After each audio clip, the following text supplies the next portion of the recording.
Zee 24 तास एक पाऊल पुढे. अगदी कोर्टात केसेस का टाकल्या नाहीत हा एक वेगळा मुद्दा आहे. मात्र पहिला जो मुद्दा तुम्ही सांगितला की जो जुनाच मसाला होता तो नवीन ब्रँड लावून नवीन लेबल लावून त्यांनी खपवलेला आहे. आपल्याबरोबर इंडिया अगेन्स्ट करप्शनचे सदस्य दीपक भराडी आहेत.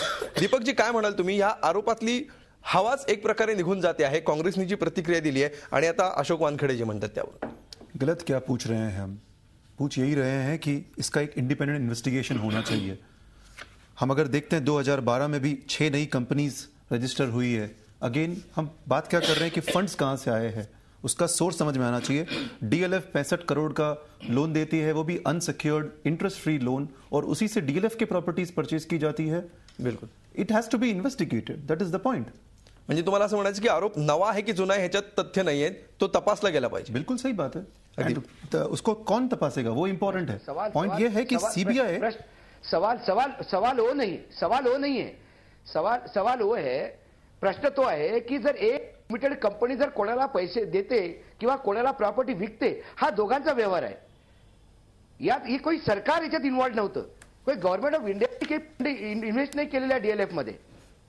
हाँ सही बात है. जर बीजेपीचे संचेती आपल्या ड्रायव्हरला लाखो रुपये देऊन आदर्श मध्ये फ्लॅट बुक करू शकतात आणि ते आपल्या ड्रायव्हरला लोन याच्यासाठी देतात की त्यांच्या ड्रायव्हरवर प्रेम आहे. तर डीएलएफचे मालिक आणि राजीव गांधी हे फार जुने दोस्त आहे, हे राजकारणात सगळ्यांना माहित आहे.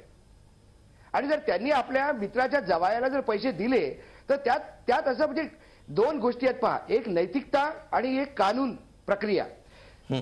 जर कानूनी प्रक्रियेमध्ये तो अटकला तर तो गैरकानूनी होऊ शकतो. तुम्ही नैतिकतेची गोष्ट करता आणि कानूनी ऍक्शन घ्यायला सांगता, ह्या दोन गोष्टी कधी एकत्र होऊ शकत नाही. अगदी बात ये पूछना है कि बेसिकली सोर्स ऑफ फंड्स कहां से है. पॉइंट ये है कि हंड्रेड्स ऑफ करोड्स का आया हुआ है, प्रॉपर्टीज परचेज किया हुआ है, फ्रॉम वेयर. सवाल वही है कि सोर्स कहां पे है, बिकॉज सोर्स वही दिख रहा है जहां से उन्होंने परचेज किया है.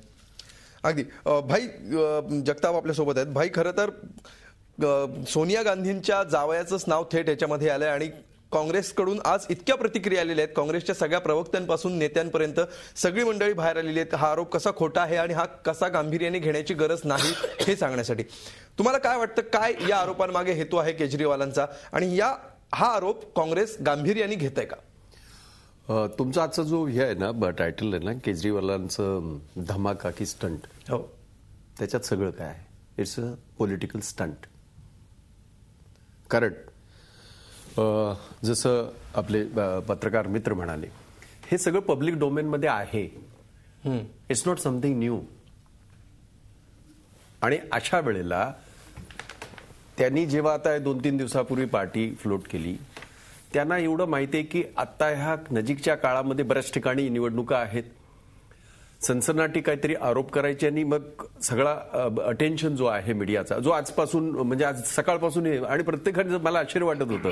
आपल्याकडनंच मला पहिला फोन आला की आमच्याकडे असा हे आहे भाई, तुम्ही आज या. तर मी हो म्हणालो तुम्हाला. आणि त्याच्यामध्ये असं होतं की केजरीवालांनी जर काय सांगितलं तर तो सवाल असेल किंवा असं असेल. Am I right? If I am not wrong, right? म्हणजे याचा अर्थ त्याने त्याच्या उद्दिष्टामध्ये तो यशस्वी झालेला आहे. हा माणूस मुळात हा माणूस, मी अनेक वेळा सांगितलं, हा माणूस खडगपूर IITचा हुशार विद्यार्थी आहे, IRSचा विद्यार्थी आहे, सर्व्हिसमध्ये होता. त्यामुळे त्याला माहिती आहे कुठची गोष्ट कधी वापरायची हे माहिती आहे. त्यामुळे काँग्रेसने याच्यावर काही सगळे आत्ता बाहेर आले अशातला भाग नव्हे. तुम्ही ज्या ज्या वेळेला आम्हाला बोलवता आम्ही येतो. एखादी गोष्ट एक राज्यकर्ते, मुद्दा असा आहे की केजरीवालांनी जो आरोप केलेला आहे त्या आरोपाच्या मेरिटवर काँग्रेस जाणार आहे का? त्यांनी जो मुद्दा उपस्थित केलेला आहे की 50 लाखांची कंपनी ही अचानक 300 कोटींची 3 वर्षामध्ये कशी होते, याबाबत काँग्रेस असं आहे, जरी हा आरोप जुने असते किंवा इतर कुठल्या वर्तमानपत्रांमध्ये जरी याबाबतच्या स्टोरीज आल्या असत्या तरी सुद्धा तो केजरीवालांनी केला म्हणून त्याचं महत्व कमी होतं. नाही, असं आहे की मला मुळात मध्ये आश्चर्य असं वाटतं ते की हा 6 महिने अगोदर सगळ्या वृत्तपत्रामध्ये याची चर्चा होऊन याच्यावर प्रतिक्रिया येऊन केजरीवाल आता असं म्हणत होते, एक 15 मिनिटापूर्वी मी पाहिलं NDTVवर की हमें अभी ये 10 दिन पहिले मिला. हे जे आहे म्हणजे हा जो खोटारडेपणा आहे तो दॅट शोज की त्याला सनसनाटी असं काहीतरी हे करायचं आहे.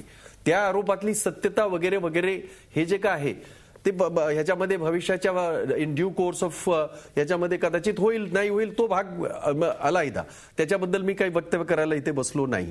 परंतु एवढं मात्र नक्की की त्याने एक त्याची एक राजकीय हे त्याने मला वाटतं हे फिक्स केलेलं आहे की मग कुठे आपण टार्गेट केल्यावर आपल्याला प्रसिद्धी मिळू शकेल, कुठे आपण काय केल्यावर, हेच जर त्याने जर कुठच्या आता आरओसीचा जर त्याने रेफरन्स दिला असता तर कदाचित आपण तुम्ही लोकांनी सुद्धा याचा कॉग्निझन्स घेतला नसता किंवा कुणीही कॉग्निझन्स घेतला नसता. आणि म्हणून की अशा प्रकारचे सनसनाटी पब्लिसिटी स्टंट आहे आणि एक राजकीय पक्ष काढल्याच्या नंतर ह्या सगळ्या गोष्टींचा वापर आपल्या ह्याच्यासाठी करण्याच्या दृष्टीने त्यांनी केलेला हा उद्योग आहे. याच्यापेक्षा जास्त गांभीर्याने आम्ही पाहत नाही त्याच्याकडे. अगदी याविषयी भाजपला काय वाटतं हे आपण विचारूया एका ब्रेक नंतर. भाजपने या संपूर्ण प्रकरणाची चौकशी व्हावी असं म्हटलेलं आहे. केजरीवालांच्या हेतूवर भाजपच्या कुठल्याही नेत्यांनी आज तरी आक्षेप घेतलेला नाहीये, त्यामुळे भाजपची याविषयी काय भूमिका आहे आपण विचारूया एका ब्रेक नंतर. झी 24 तास एक पाऊल पुढे.